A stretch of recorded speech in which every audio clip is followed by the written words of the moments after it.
Hi, everybody. Welcome to the PC Perspective Podcast. This is episode 179, recorded on November 16th, 2011. I'm Ryan Shrout. I'm Jeremy Hellstrom. I'm Josh Walrath. And I'm Alan Valentano. And it has been a busy week, really, at PC Perspective. We had a lot of interesting stuff go up. And our very own Josh Walrath made a guest appearance on another Twitch show this week. Congratulations. I hope your predictions turn out to be true. Really? They're kind of grim. Oh, I hope they're not true then. Can you tell I did all of it? Damn. Yeah, you didn't watch it, did you? I could only watch a little bit live. I was out of town, but congratulations on that, and be less correct, I guess. But more correct on this podcast, what we're going to talk about is, we're obviously going to talk about Sandy Bridge E. That's kind of the big story over the last week. That processor and chipset platform was released. We're going to talk a little bit about the Alienware M17X review that Matt Smith put up. Josh is going to tell us about how much money Nvidia did or did not make. We're going to talk with Alan about a new NAS device that was launched, and then a bunch of news to get through. And if you stay tuned towards the end of the episode, we have quite a few we have, let's see, 2 contests still running, 3 contests still running, and one that I'm just going to tell you about that you missed out on because you weren't checking PC Perspective often enough. So, what do you say we jump into our Sandy Bridge E review? Now, this is actually now called the Core i7-3960X. This is the top-end part.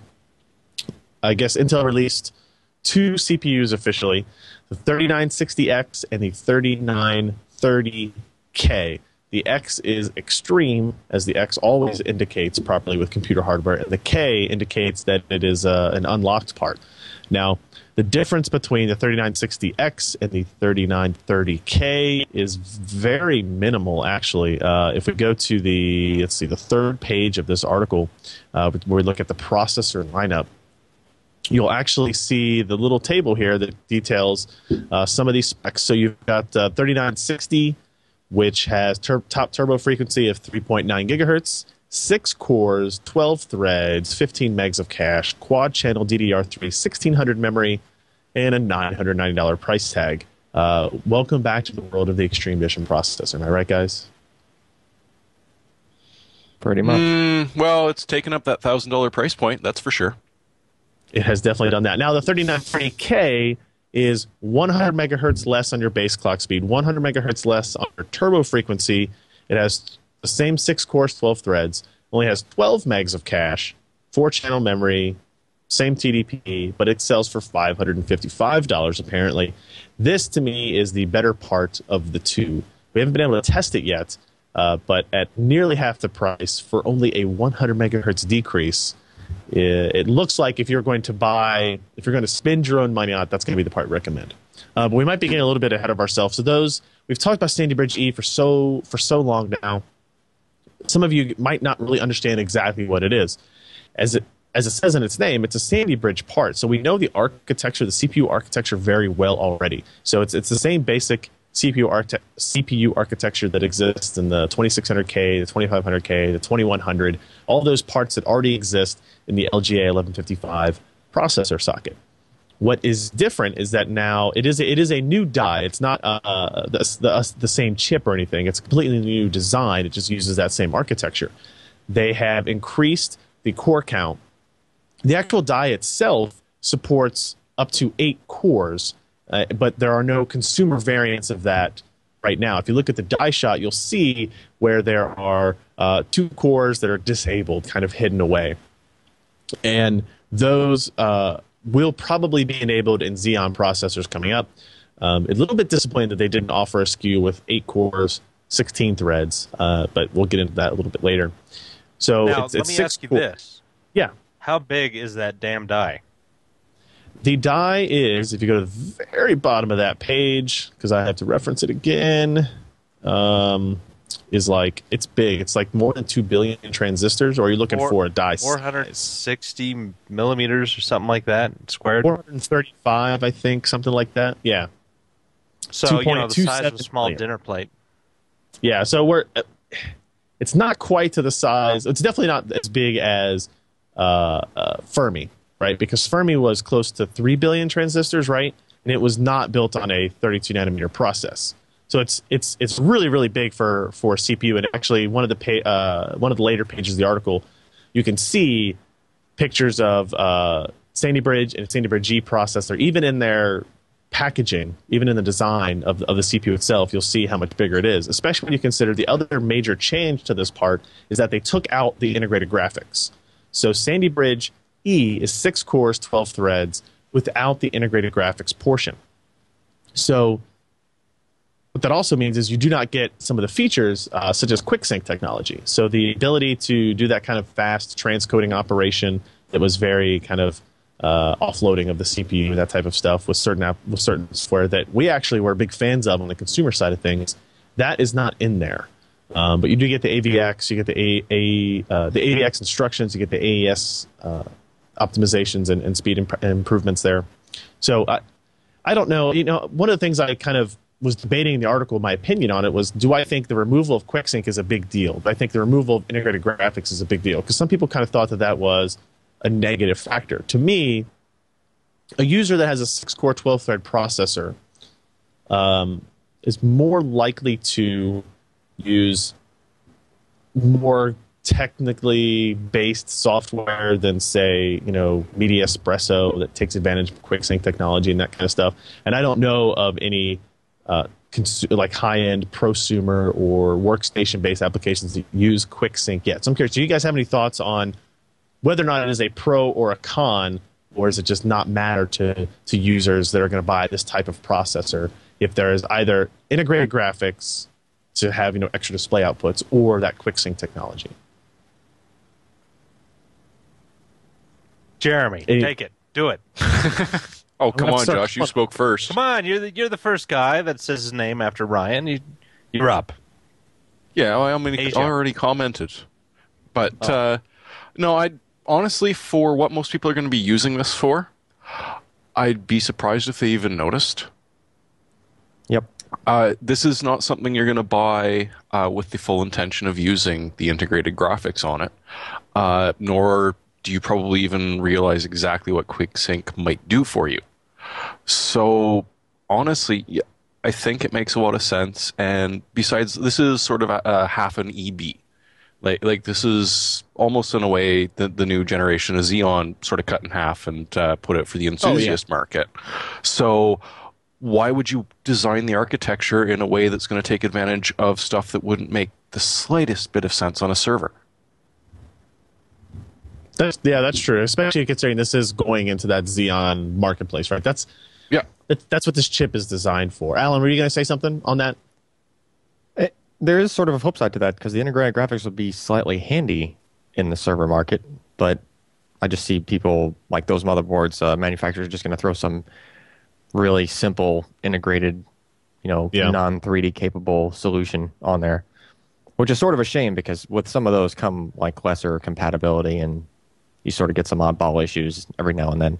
But you know, you gotta give something, right? I mean, get all those cores was on part there of this, right? I mean, you're already talking about a really big chip, 2.27 billion transistors, and you're already talking about 130 watt TDP on these parts. So if you're adding in that graphics, that maybe kind of take it out of spec, or do they not want to make a chip that big and add in the extra complication of it to the frequency and clock speeds and all that kind of stuff? I mean, Josh, do you think there's any kind of validity or thought to just trying to make it a simpler chip to design with 8 cores and 16 threads? All I know is that Knocked Kitty is not amused. Say hello, Knocked Kitty. Anyway, I don't think it's a big deal. You know, the guys who are going to have the high-end machines are going to want to do GPU encoding anyway because they've got like 3 stinking GPUs on the thing, and they're willing to spend that kind of money. And so the QuickSync is nice, but you know, still right now, how many pieces of software support it as compared to some of the GPU encode stuff that is given away for free by AMD and stuff that's pretty cheap from Nvidia? Right. And you can answer that now. Three? I don't really know for sure. What if not a whole lot? What if Intel made the Sandy Bridge style graphics core available to OEMs is sort of an off-the-chip deal. You know, Like I mean, to it edge used the to be like motherboards that. and stuff. A Yeah, it next used to be part generation of the math chipset for, like, coprocessor to stick in? well, I no, not to I stick don't in, but know. like, mobile chipsets used to have Intel integrated graphics. They weren't always Sure. on the CPU, right? Well, I think that Um, we've gone away from all of that, right? The whole idea was to get rid of multiple chips on a design and get into a single chip design. That's what we thought was going to happen, right? All this integration into a single part.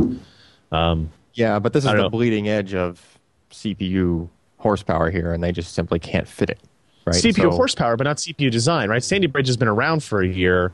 Sandy Bridge came out last CES. It's been around just almost a year, I guess, right? So it's not like, I don't know. To me, it seems like maybe architecturally there was no reason not to include it unless it was an issue of heat, die size, and issues there. But And complexity. yeah. regardless, it's not there, right? And complexity. The other big change to the part that I think a lot of our listeners and viewers will appreciate is that it does add PCI Express lanes. It supports up to 40 PCI Express lanes, which is a vast improvement over the 16 lanes that Sandy Bridge and Linfield and those chips And actually that's support. 3.0 as well. It's interesting.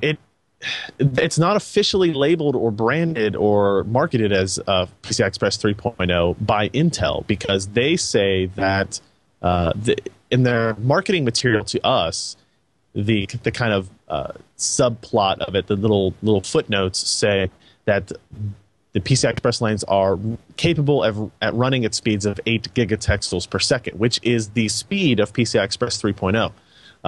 Now they're kind of Transfers, giga transfers. gigatransfers. I'm sorry, Not texels. Gigatexels Very is GPUs. They said that the reason they couldn't say it was PCI Express 3.0 is because there's no PCI Express 3.0 graphics cards or anything for them to test with, which seems kind of weird, right? So Intel has access to devices that would be able to validate PCI Express 3.0. Regardless, the motherboard manufacturers themselves are claiming PCI Express 3.0 support. Keep in mind that the Z68 chipset that has been out for a little while also has support for PCI Express 3.0 if the motherboard manufacturer integrates the kind of components on the board correctly. And it's the same thing here with Sandy Bridge E with the new Core i7 lineup. Also, I guess I should point out this is a completely new socket. I kind of assume you would know that when we're talking about a bigger processor. This is LGA 2011, properly named for the year of its release. Good thing it only Did had they stick a few extra pins on it just for that? I would bet they did. So 2011 pins, more for you to break on your motherboard. Please don't do that. But yeah, so it's a good part overall. Now let's get to the chipset, the platform side of it. The X79 chipset, which is what kind of motherboard you'll need to support this processor if you want to buy it, doesn't add much to the equation at all. It's pretty much exactly a Z68 chipset. It still uses the same DMI connection between the processor and the chipset. It has the same serial ATA configuration, 6 ports, 2 of them that support SATA 6 gigabit per second. It has support for Intel Gigabit LAN. It's only got USB 2.0 ports. It does not have native USB 3.0 support. That it is a little bit disappointing because there were a lot of rumors and speculation that this was going to be a SAS-based storage device that were going to go up to 12 SATA configurations. None of that actually happened. We don't know if Intel canceled it, pulled it back, or if those were just unfounded rumors, I guess. But Alan, you had heard that too, right? That this platform was supposed to add some more to the storage and connectivity side of things.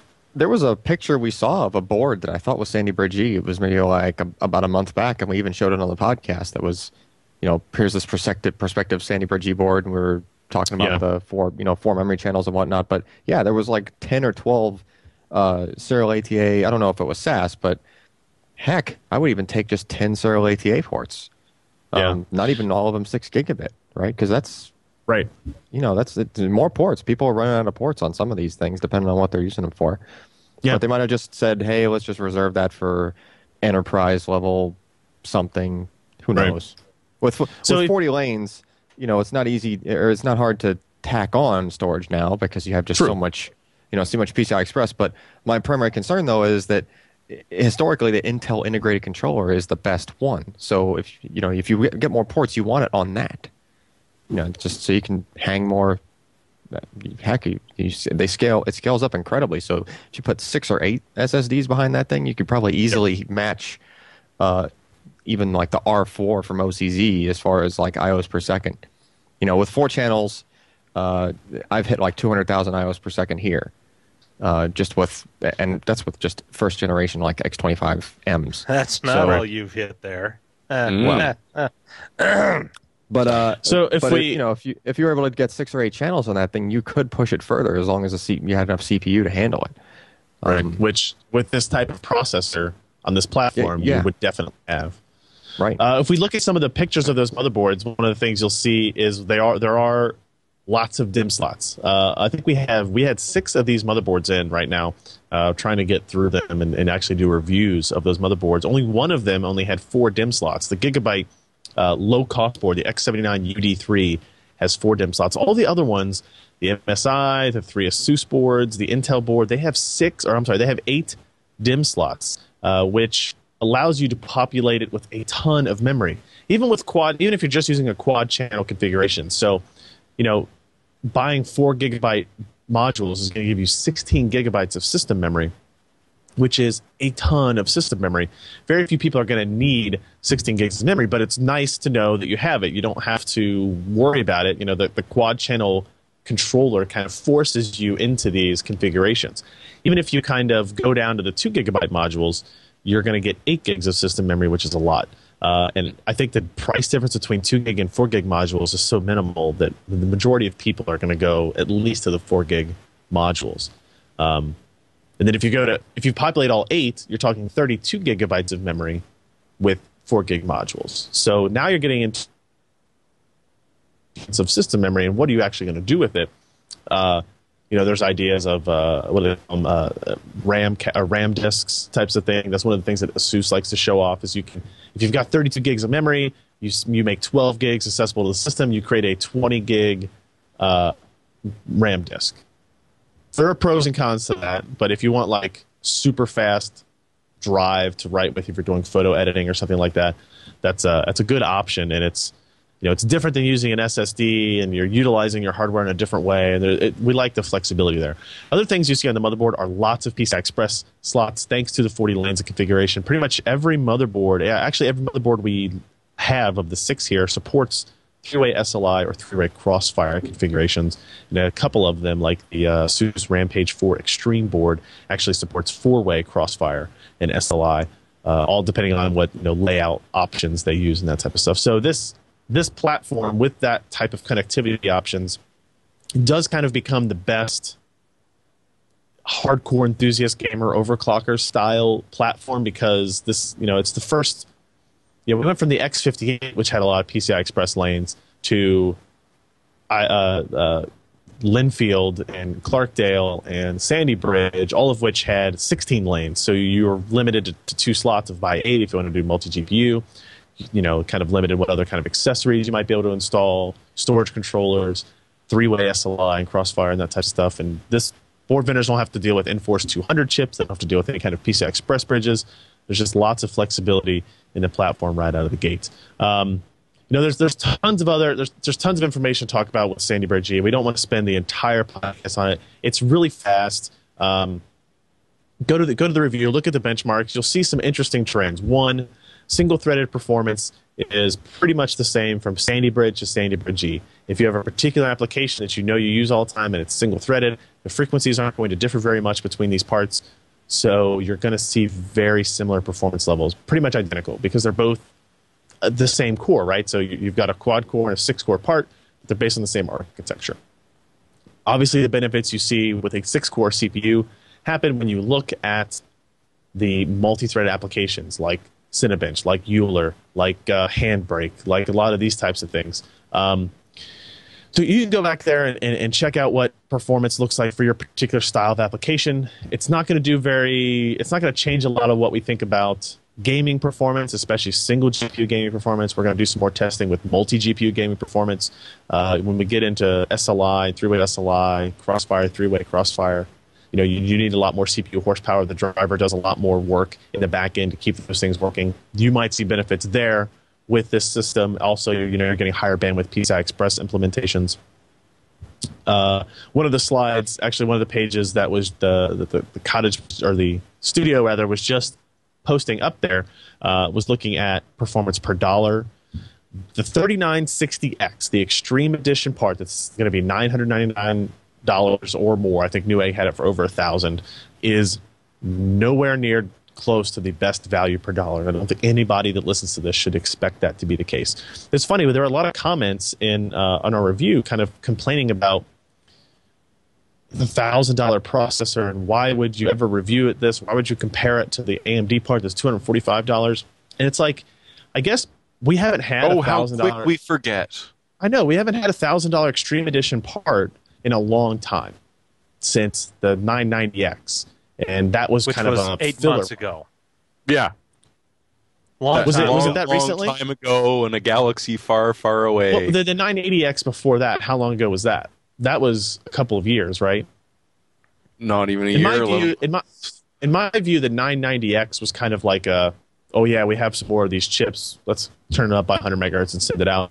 You know, the X58 launched with a 6-core part, right? No, Golftown came out a little bit later. But the Extreme Edition parts have always been this way, and it's like I on the other side of things with Sandy Bridge, I always kind of was disappointed in the fact that we didn't have that $500 or $600 processor that people could strive to, and then would kind of drive prices down in other areas. Yeah, the Sandy 2700K was an also ran. That was just that's nowhere near a flagship processor. We've been waiting for a flagship. The thing is, it seems so $1,000. weird because it's so fast, right? It's, you know, the 2700K is a great processor for $350, but we knew, because Intel was selling it for $350, that they can do more with their process technology. So, and with their processor lineup. So this, you know, if you look at that, the lineup sheet that has the 3960X, the 3930K, there's also the 3820, which is not out yet. It's going to be out like Q1 2012, I guess. And it will be a quad-core part, clocked a little bit higher. And that's what's interesting, is that I think it's obvious they didn't release that part because it would completely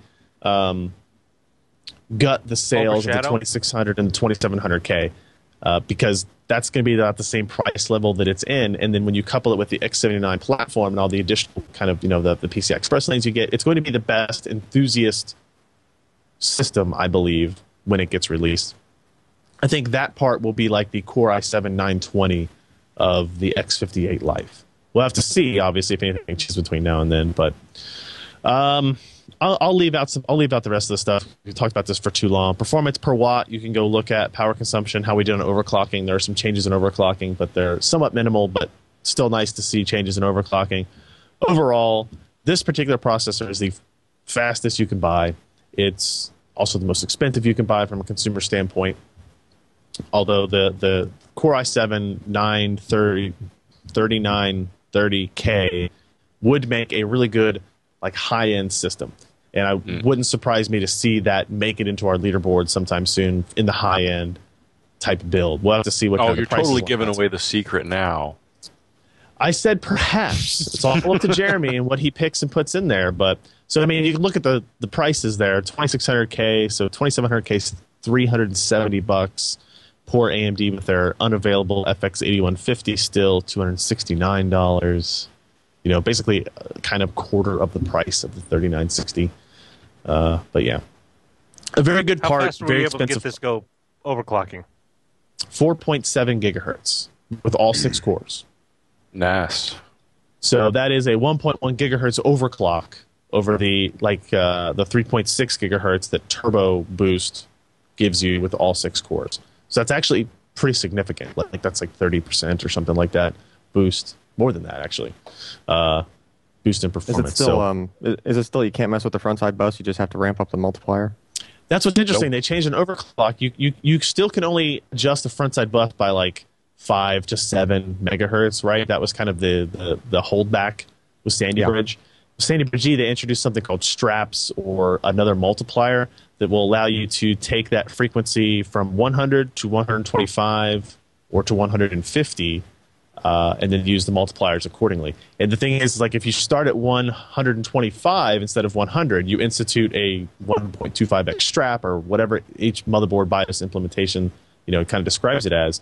You still have that 5 to 7 megahertz of flexibility. So now maybe you can get up to 130 or 132, while all the other DRAM, PCI Express stuff stays in sync that way.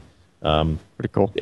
It's interesting, but with an unlocked part, the multipliers, I thought, always give you more flexibility than you could need, really, for overclocking. I think the multipliers go up to like 57x. So if you're overclocking past 5.7 gigahertz, yes, this new strap technology will help you out, right? So for those extreme guys that want to get up to 7 gigahertz or whatever it is they're going to do with LN2 or liquid helium, that will definitely help them a lot. But I think for the average person, still just adjusting the multiplier is going to be easy, unless you're trying to overclock your PCI Express bus, memory speeds more, that type of thing. So. Oh, you should also mention they followed AMD in offering the liquid cooler. Oh, yeah. So the retail versions of these processors will not ship with coolers at all. Period. So for $990, you get a processor and no cooler. The reasoning on their side that they said was, look, somebody who's going to buy a $500, $600 processor or $1,000 processor isn't going to use our stock cooler anyway. And that's probably true. But it's always nice to have one just to test things out or to do whatever. So Intel has also sent separately a Intel branded Antec self-contained water cooler with a custom Intel fan and profiling and all that kind of stuff as well. So yes, and both AMD and Intel now offer water coolers for their high-end processors. And Antec is living large because they're providing both. And Coolit, oh, they did both? Up in Canada, yes, is pissed. Someone didn't get on the ball with that. Yeah, somebody. Oh, wow. Yeah. There's always next generation. But of course, you can still buy. Actually, I think we saw a thing where Micro Center was giving away a free Corsair H80 if you bought a Sandy Bridge E from them, but their CPU prices were pretty high. I actually got an email later that said, even with that free H80, Micro Center will match any online prices, but you have to go into their store. So you'll always be able to get it at Newegg price or whatever with the free H80 actually too. So that's actually a pretty cool thing. Other quick thing I'll mention, we didn't do any full reviews of motherboards yet, but we do have an X79 motherboard roundup that we did a video of, kind of going through the 6 motherboards we had. The Intel DX79SI, the Asus Rampage 4 Extreme, the Asus Sabertooth X79, the Asus P9 X79 Pro. Wow, a lot of numbers and letters. MSI's X79A GD65 8D in parentheses, which stands for 8 DIMM slots, and then the Gigabyte X79 UD3, which was obviously had the least features, but it's also going to be the lowest cost motherboard of all the 6 that we had in stock. So we'll be spending some more time on those coming up, and if you want a little preview of it, go to PCBR.com, look for that video we posted as well. Okay. Well, we talked about that processor for a long time. Let's take a quick break here. Thank today's podcast sponsor, and then we'll come back and shuffle through some other things. Shuffling. Wow, that's staying in the podcast for sure. Welcome back. Thank you, MSI, for that. So there are a couple of other reviews I wanted to point people to. Matt Smith posted his review of the Alienware M17X Revision 3 gaming notebook. This is the same machine that we used to test the Mobility GTX 580M and Radeon HD 6990M parts, but he actually took a look at the system itself, looked at the processor performance and how the actual usability of this kind of 17.3-inch 1080p display is, and what the battery life was, and all that kind of stuff. I mean, keep in mind, this is a 9.4-pound machine. They are enormous. It has lots of LEDs on the keyboard, though, so if you like customization that way, that'll help. He actually came away pretty impressed with the laptop overall. I know in my time that I spent with it, it's a great performer, and it actually is able to get pretty good battery life if you use the GPU for this AMD version. If you enable and disable the GPU appropriately, or if you have the NVIDIA Optimus version, it just kind of happens automatically. But it starts at $1499, goes up from there. Obviously, if you add in the higher end GPUs, you're adding a couple $100 to that list as well. So go check out that full review. It did get an editor's choice actually for that, so that's a good sign. And then if you need an X79 motherboard and platform, the Extreme Edition processor, and maybe you need 4 GPUs, maybe just three 580s, you might be looking for a high-end power supply. Lee posted a review of the Thermaltake Tough Power 1200 watt power supply. We put that up today, and that also, I believe, had some good marks from Lee, a gold award. So good items there. 80 plus Must be gold. pretty nice. Those are some of the units that Jeremy and I tried to break the glass table with at CES last year. You tried to break the power supply or the table? Oh, Well, the power he had supply them was going to win. resting on all of these, kind of glass top tables, and I think Jeremy almost dropped one, and it was Well, after Nice. what they did to Gnashing that of piano, I just couldn't help but pitch in. Yeah, they ruined that yeah, piano. didn't they? you're scratching it all up. So the power supply supports up to 100 amps on the 12-volt lines at 1,200 watts. So it has Which is 8 enough, PCI Express connectors. But for MIG quad weld itself. titanium. Yeah, exactly. Let's talk a little bit about Nvidia and how much money they may or may not have made. With Josh, you just posted a little editorial about their Q3 2012 results. Yes, Q3 2012. You do that weird numbering date They system. do. It has to do with when they did an IPO for the company and when they started to actually do reports. They said we're going to have a year in advance because of tax purposes and Sure. all crazy words and rules and stuff that honestly just doesn't make sense. But anyway, last week they decided to report their earnings, and they came out well ahead of what some people were expecting. Not hugely ahead, but still well enough. They had gross revenue of $1.07 billion, which, if you consider that AMD sells a lot of CPUs as compared, they were up to $1.7 billion. So Nvidia, who only does GPUs and some of these Tegras and going down in chipsets and some other odds and ends, they're making some pretty good money. And their margins are up to about 54%, which when we again compare that to AMD, who's sitting at 45%, Nvidia is doing a little bit better. But again, we're looking at a company that has lower capital expenses. They've got a smaller workforce, but they still produce a lot of GPUs, and now they're really starting to send out the Tegra CPU GPU combos.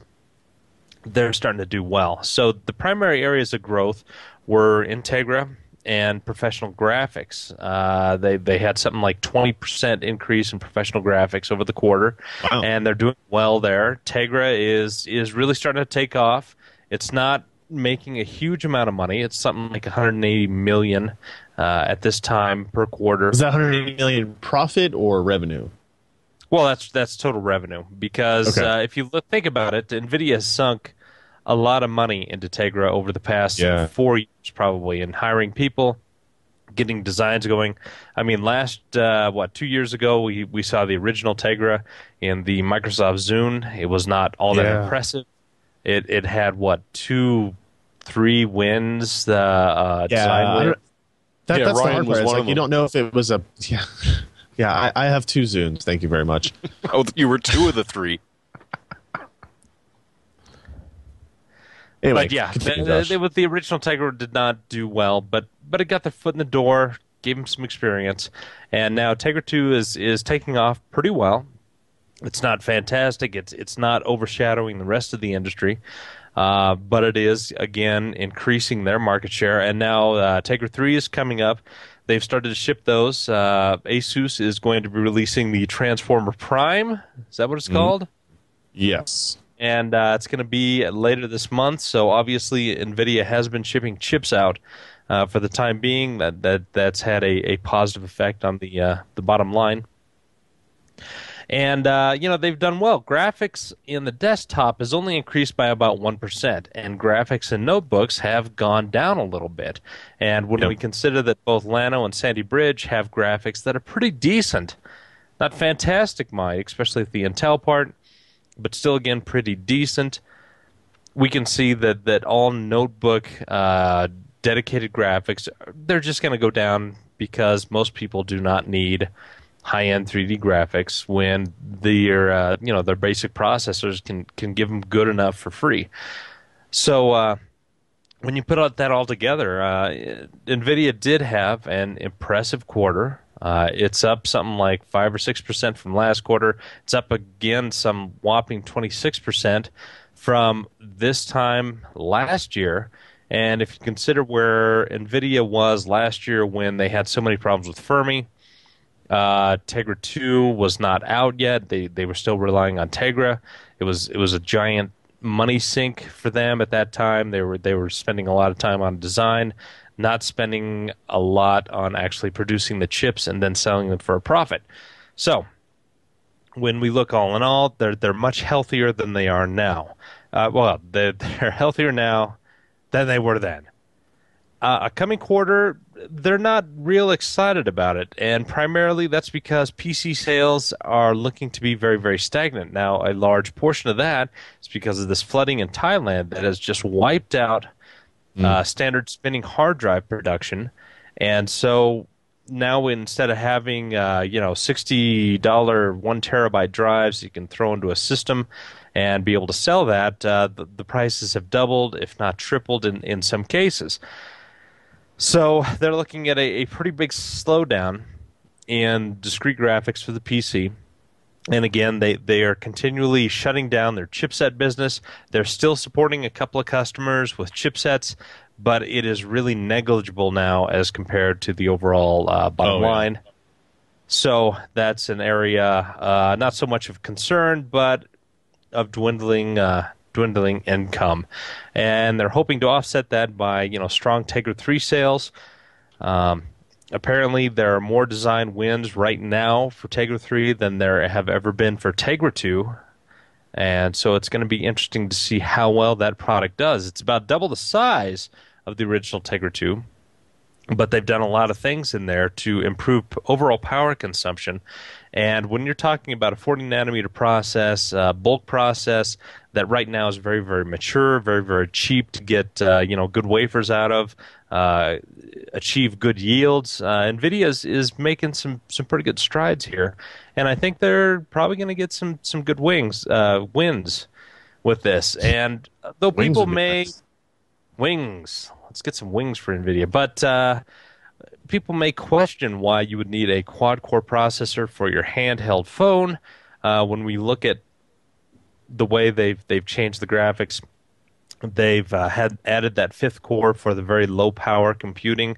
I think it's going to be a win for a lot of designs. It's going to be an overall positive effect as compared to, say, hey, we've doubled the die size, but when we look at overall margins and everything, it's going to be a solid win for Nvidia, and it's going to be interesting to see how TI and all these other guys react to this. I know they've got other quad cores on their roadmaps, but they're not going to be out for another 8 months, if that, unless they really light a fire under their engineers and get them out something earlier. Nvidia is going to be the only game in town for an ARM-based quad-core product with decent graphics and some really unique and interesting features. So that's their quarter in review, and they did well. And for a company that people were saying was dead meat, roadkill, last year after the disaster was Fermi, they're doing pretty well for themselves. Agreed. All right, Alan, you posted a little news story on an interesting product actually from Western Digital, the Sentinel series of NAS devices, which besides a little alliteration, wow, and sounding very cool. What does this kind of offer a consumer? Is this a consumer device, small business device, enterprise device? We're always curious about these types of NAS storage units here. It's it's aimed for small business, medium business. However, with any sort of NAS device like this, you end up running into some high-end home users that might be using it for their media collections, whatnot, because they just want some more protection. So what we're looking at is basically it's a 4-drive, 4-bay NAS. Looks like a little toaster, basically probably the equivalent of like a 4 or 5 bay. Actually, it's probably as tall as a 5 bay Drobo Pro or Drobo S, right? So similar kind of deal, except it connects via Samba, right? So it's a network attached storage type of device, powered by a dual core Atom, and it's running a Windows Storage Server 2008 R2, which I think that configuration it can handle like 25 connected clients. So it's not a domain, but it can handle 25 machines. You know how Windows used to have that limit where it's like only 10 machines on a work group can talk amongst themselves, right? So you can have 25 different connected devices all accessing this guy. And I guess what's cool about it is it's on price parity with Drobo FS. If you look at it, okay. Pricing is it's like $1,000 for the units that come with 2 drives installed. It's basically what it boils down to, and then it's $1,500 for the units that come with 4 drives installed. Now, for either one of those, the configurations differ, right? So the 2-drive model it has to be pre-configured because they have to have installed server onto it. The operating system is on the drives. Yeah, so this is a little trickier, right? You can't do that Drobo style thing where you pull a drive, like you can just like pull drives and put bigger ones in, and like that's going to be sort of a pain. Okay, right? This is more like doing a PC reinstall. If you want to do a complete swap out of drives for bigger ones or whatnot, you're going to have to do something to shift that operating system over with you. But on the flip side, it's Windows Server 2008, so it's definitely up there. I'm curious you get a lot of flexibility with that. Yeah, you can have it running. Now I don't know if they have any sort of limits on this thing, but it's a full-blown server operating system, right? So you should be able to run all sorts of whatever the heck you want on that thing. I don't know how they have it set up to be able to connect to it, like if you can actually get a remote desktop into it or some form of thing. If it doesn't come that way, it's probably almost guaranteed that someone's going to figure out a way to do it, right? Because it's just Windows Server, so you'll be able to get in there somehow. So those prices we gave, though, those were for the ones that come with 2 terabyte drives. Now, they are available with 3 terabyte drives in the 2-drive configuration or the 4-drive configuration. I imagine those prices will be higher. We don't have them yet. But the drive prices aren't horrible, considering, when I looked at those and I thought of the whole, flooding and everything else going on, I was like, it's almost like they sort of don't care about the hard drive pricing. For that, well, they should. They now. Make the hard drives. True, it's a higher profit margin on this particular unit, I would assume, right? Yeah, they're getting more money for the other hardware, and how much does an Atom system really cost when you get right down to it? But it is, a custom enclosure and all those other features. It has dual gigabit, which when you use dual gigabit with Server 2008, you can configure it with failover. Now, I'm not sure how this would work. Like you wouldn't really do this kind of thing in a home setup if you wanted to use one of these at your house, but in a small business, you would have a switch that would be able to do some form of multi-link. You'd have dual gigabit ports connected to that switch, and then from the switch, it would go out to all the other systems on the network. And the way that multi-link or / failover works is you could, I think if they play their cards right and they have it configured the right way, or if you know what you're doing when you hook this thing up, you should be able to get dual gigabit bandwidth if both links are up. Now your switch has to have the right kind of support and everything, and it's not going to be dual gigabit to each system on the other side because they're only connected to the switch via single gigabit. Right? Assuming, right?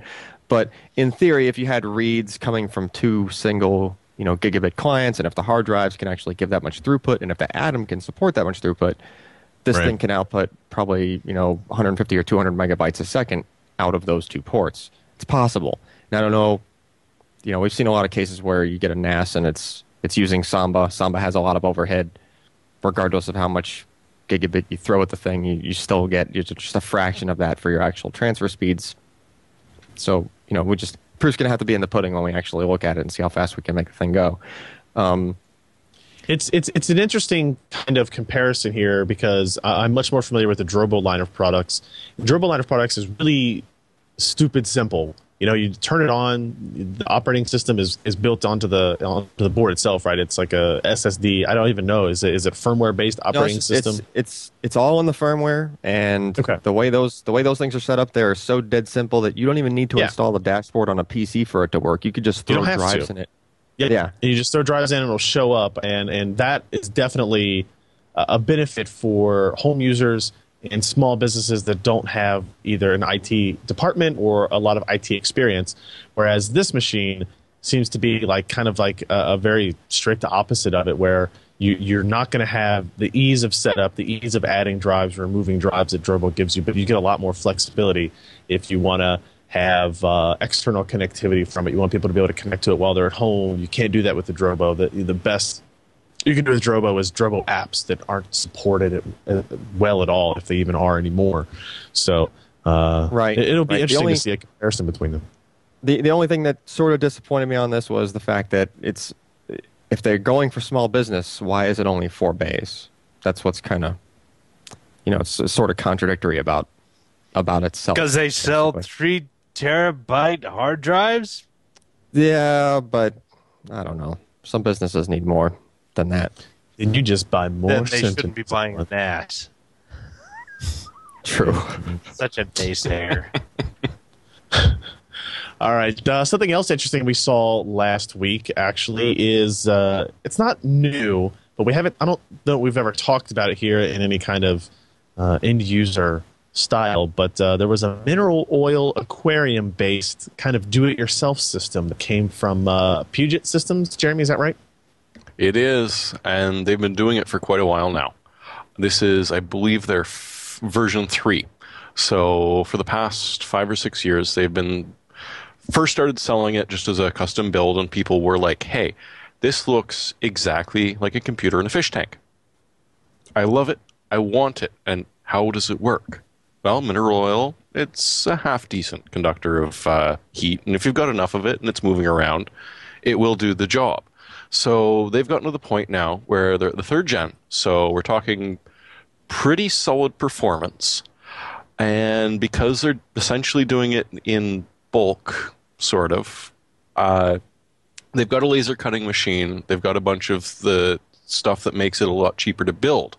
So you can actually get a hold of one of these for probably a little bit cheaper than you could build it for yourself, because there are plenty of people that did it. I believe at QuakeCon, you ran into a guy who had done this on his own.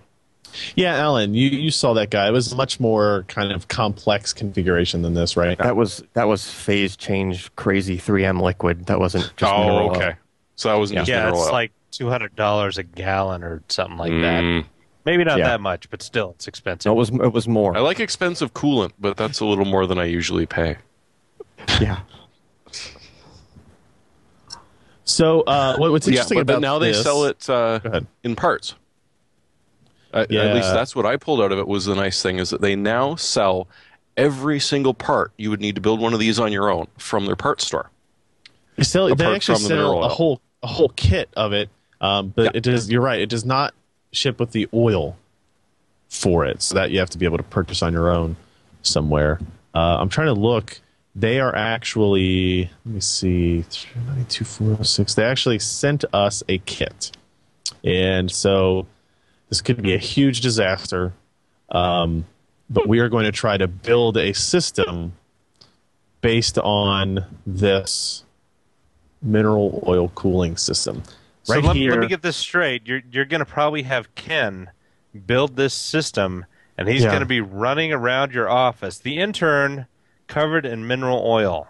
Are you sure you want to go there? Yeah, the lawyers are right here. It was a whole different thing, but this is approaching it. First of all, sure you don't want to be in the campaign, Ryan? Yeah, no joke. This could be a huge disaster, and I'm hoping no individual person gets covered in oil. Arrested. Otherwise, we're gonna but we're gonna have a huge mistake here on this carpeted floor. On the second level of an office condominium. So we'll see. Dear Lord. You must film this. Well, we're going to. The cameras are going to be rolling, and we'll do this on a live stream just so it's even more awesome. If something How much fails. you charge in a view? We could do a pay-per-view. That would be pretty good. Oh, Did we see how much this cost, Jeremy? Was there a in legal like fees?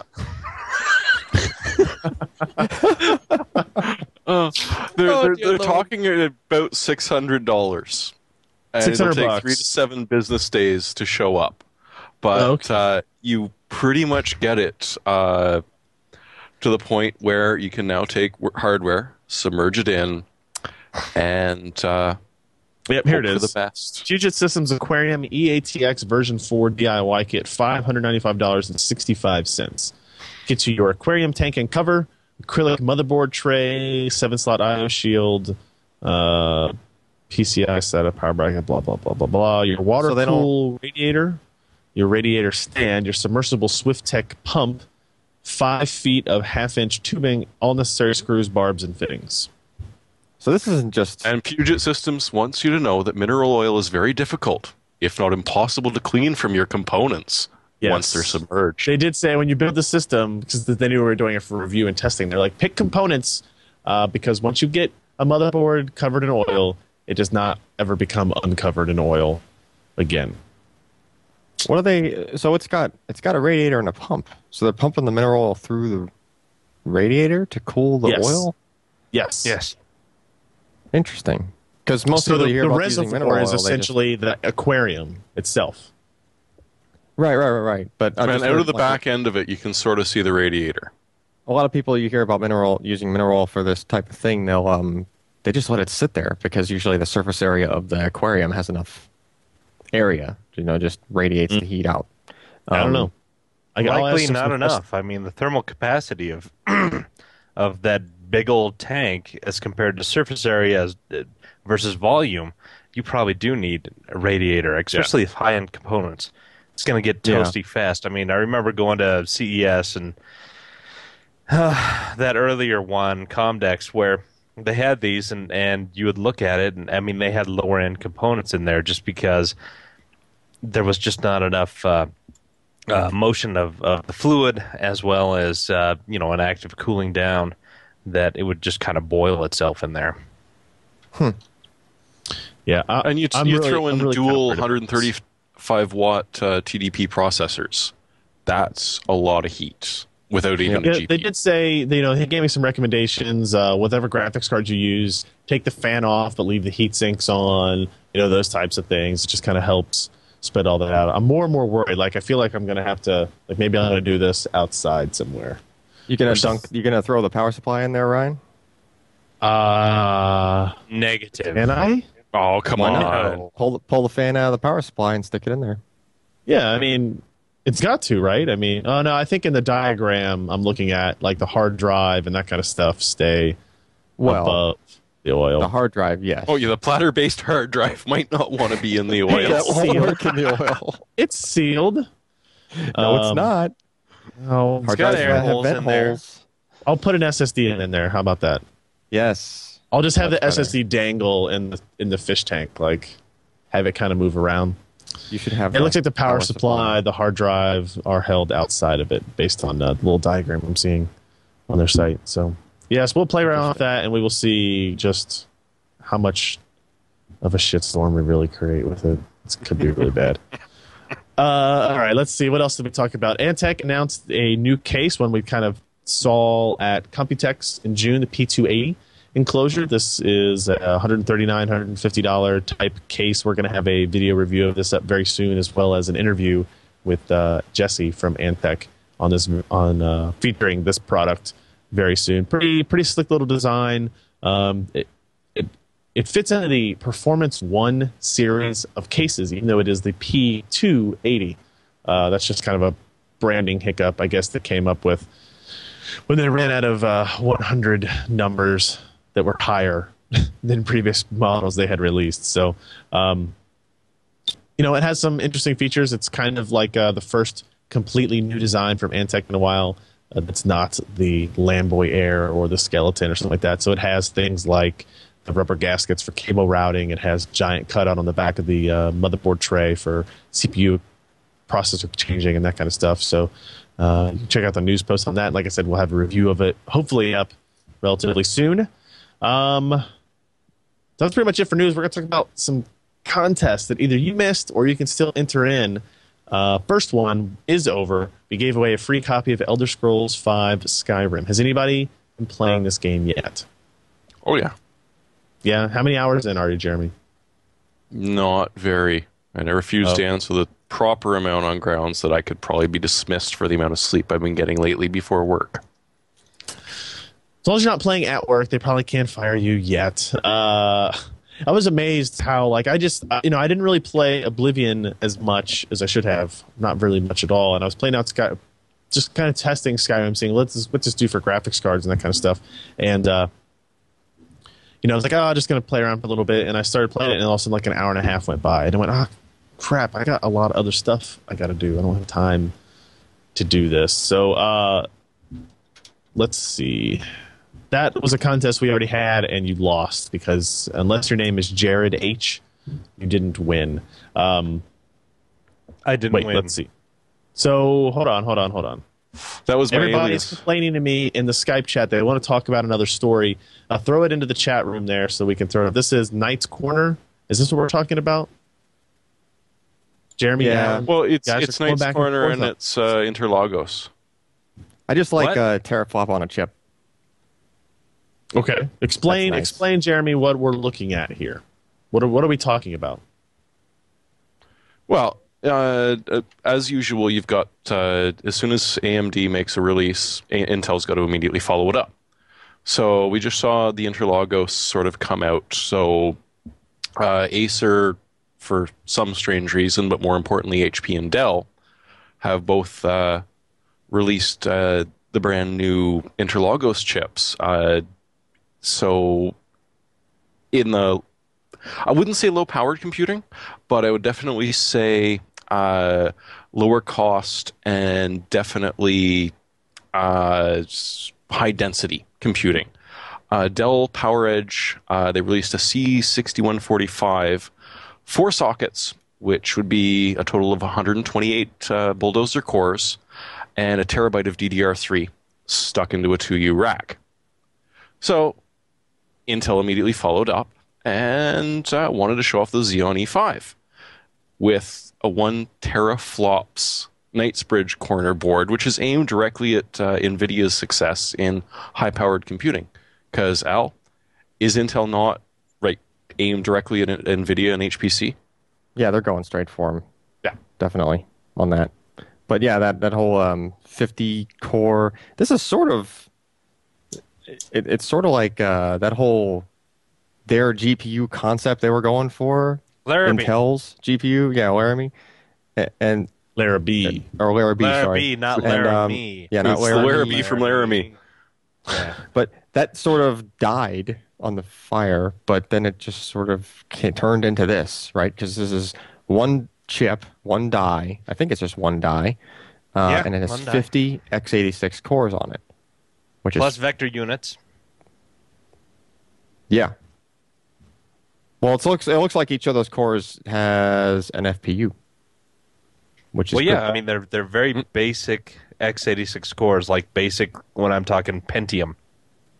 Yep. The original Pentium 1, and just shrunk down to 22 nanometer using the Tri-Gate. There's 50 of them on this thing. It's going to be a big die no matter what. But each has a 16 wide vector unit attached to it. So there's a lot of processing power, and it's a true 1 teraflop double precision Yep. product. Double position floating point, 1 teraflop. Yeah, That's pretty crazy. Massive in one chip. And then I saw a picture floating around. It's they compare it to ASCII Red, which was a 1997 cluster that they built that had 9,298 Pentium 2 Xeons, and it does the same as this chip. One chip. So slightly that's improved awesome. cores. Both. Yeah.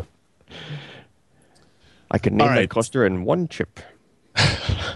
So, Now that we have discussed that, I did not put that on our show notes. I didn't see that earlier today.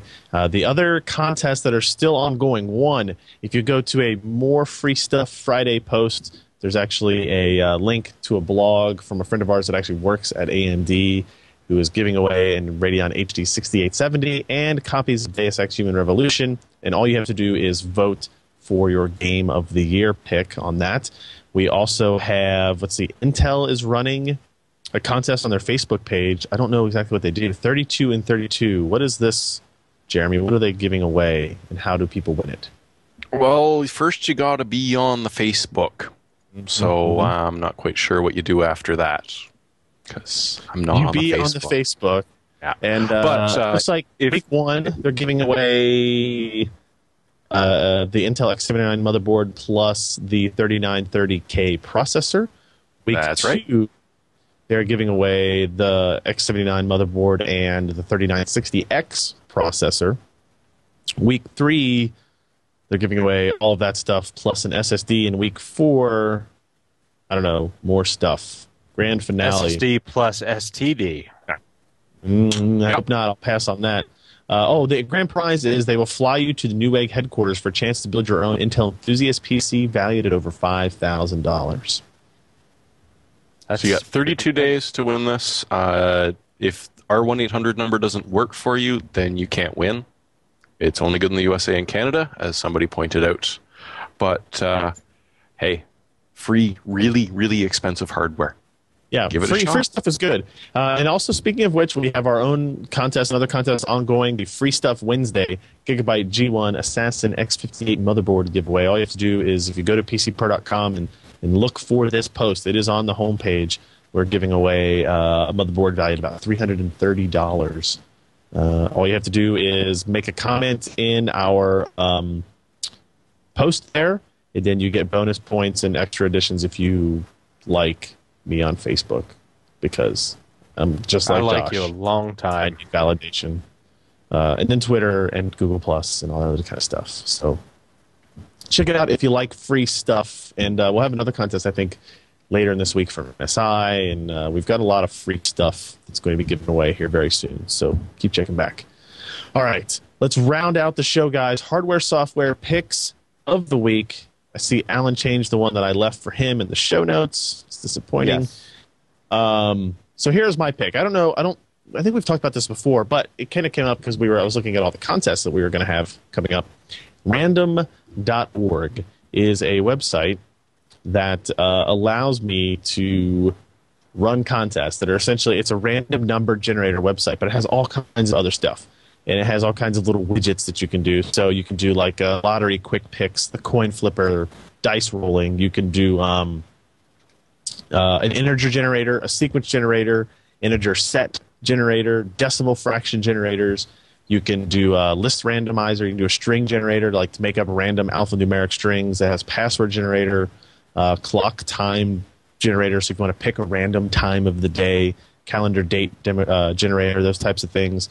It even has like a bitmap, like to create a random black and white bitmap that you can, I don't know what people would do for all this stuff. It's all passwords and encryption and that kind of stuff. We used it to pick our contest winner, so we get a list of all of our entries, use random generator, it picks a number, we go down the list, we use that number as the winner. It's just that simple. We used them to pick our, when we were at GeForce LAN, to pick winners based on BYOC seats. It picked random BYOC seats for us, and it's a really cool website to go to if, for instance, I have been known to use this when my friends and my wife and I are like, where do you want to go to eat? Nobody can decide, or some people want to go here. It's like, you know what? Screw it. We're going to go to random.org, pick a number 1, 2, or 3. Boom. That's how you pick where you're going to go to dinner that night.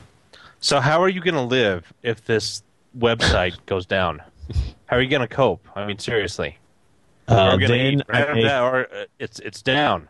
I guess we're not going to eat. Write every option down on a piece of paper, tear them up into little pieces, and put them in a hat. Maybe you can use an oiled up intern. Just spin them on the floor. My second favorite random number generator is always a random person who has no idea what I'm asking, and I say, hey, pick a number between 1 and 372. They say 112, and I go, that's the winner. That's how I used to do it before I knew about random.org.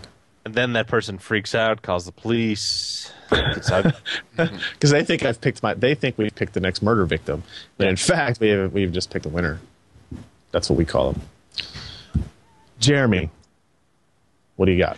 Well, since we did mention Skyrim earlier, I have to point out that if you don't know what putting a bucket on somebody's head does in Skyrim, you really should try it out. It is the funniest thing I have seen, and it works. I have done it. Does it? You try it? I robbed the first town blind, because this really does, in a way, show some good programming. One, it's not just a sprite that looks like it's open, but is yet a solid block. No, you can actually fit it over somebody. The other thing is that they've programmed line of sight to the point where it depends on them actually having a clear line of sight. So 2 buckets over the head, and the world is your oyster. So they put buckets over their heads, and you can steal stuff. But as soon as the bucket falls off of their head and you try to steal something, they accuse you of being a thief. Yes, and it can also lead to some interesting collision detection if they're drinking while they've got the bucket over their head. I saw another version of that video where they put buckets over the guy's head, they kill the woman in the room, and then they take the bucket off of the guy's head, and he's like, he doesn't know. He's like, hey, what's up? You want to buy anything? Yep. Meanwhile, there's like his dead wife laying on the floor. So obviously it shows a little bit of the artificial intelligence is still a long way from being perfect, even in a game like this. Yeah, well, I'm pretty sure that they don't want them attacking you because you bumped into them. Or if you want to be more interesting, Leo posted up something. It's a Disconnect extension for Chrome, which pretty much will take away any personalization you run into from, say, Facebook, Google, Yahoo. It essentially pretty much kills tracking cookies whatsoever, and the fact that Google seems to know what you were searching for last night, Josh.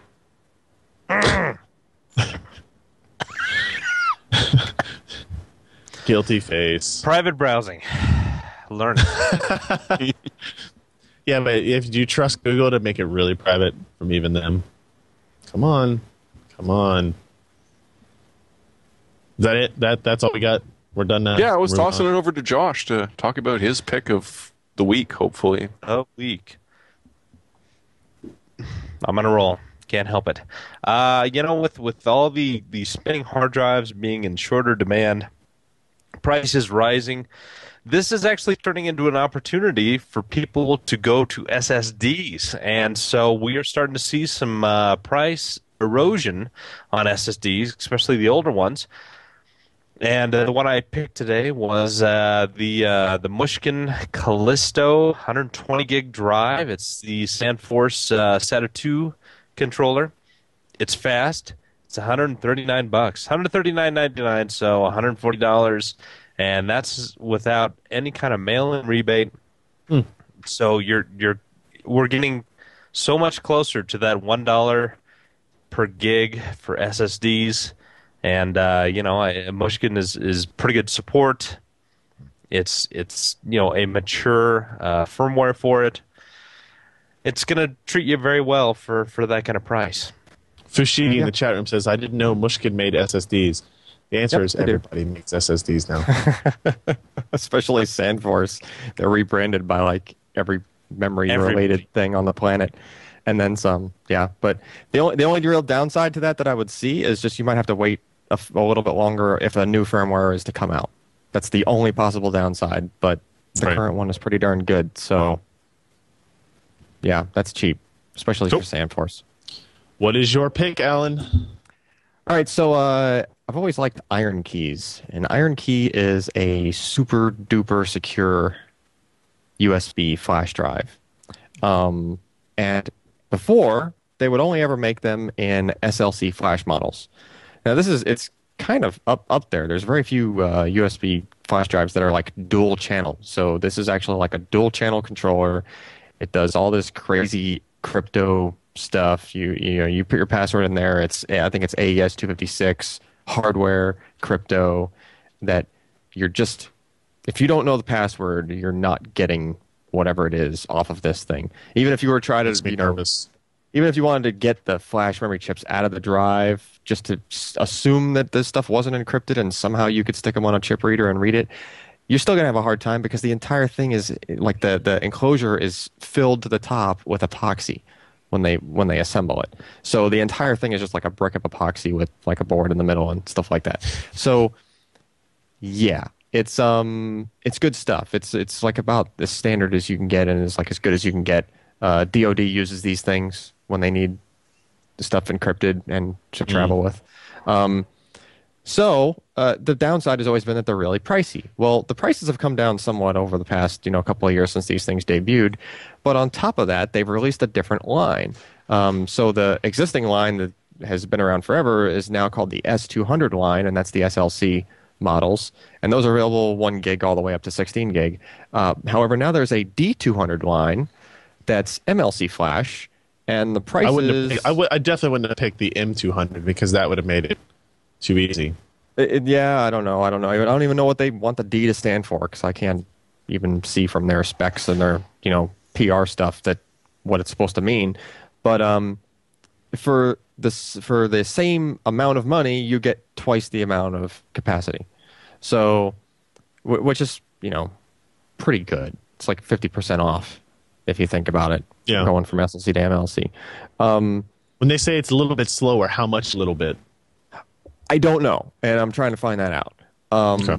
But I will say that the S200 was pretty darn fast, although it was only USB 2, and I believe both of these models are only USB 2. So more to follow on that, but it does basically just saturate. At least the SLC, even the smallest model SLC, which you would sometimes flash memory, the speeds get bigger as you get to the bigger chips and whatnot.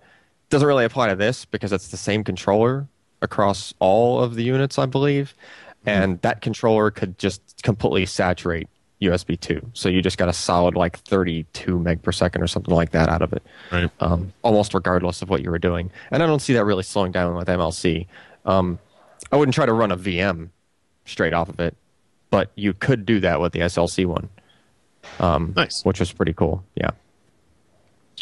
All right, there you have it, guys. That is going to wrap up the show for this week. If you want to let everybody know, all of your friends, holidays are coming up. Thanksgiving is going to be here. And everybody, I think one of the best gifts you can give to all of your friends and loved ones is the gift of knowledge that you get from the PC Perspective podcast. And all you have to do is write on a piece of paper, pcper.com/podcast, and give it to them and tell them if they don't go download the podcast that you're going to disown them as a family member. And we would appreciate that. Or you can just buy a couple gallons of mineral oil and put an ad in the paper for an intern. Instant gift. Instant. Pleases everyone. Instant. And then you give that person pcper.com/podcast so they understand the joke that you have just played on them. Also, twitter.com/PCper, facebook.com/PCper. Don't forget, what's the other one? G+.2/PCper. See, Alan, that one still doesn't work very well.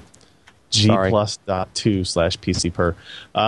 You can follow us there on all those different locations, and we post our news items there, contests there, all that type of stuff. So that's how you can keep a hold of us.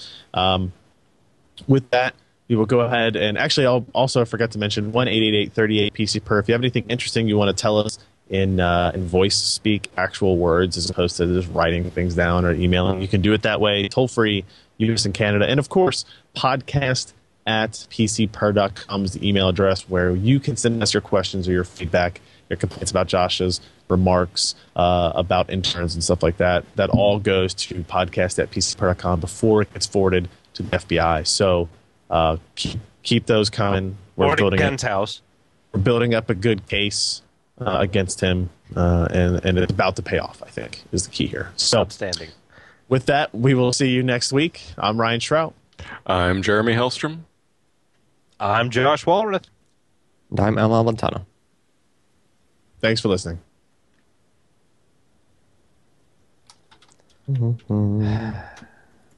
Ta-da! Or Ken. Yeah, he thinks that's now hilarious. we can never get Ken on the podcast. Thanks. He seemed so innocent last year.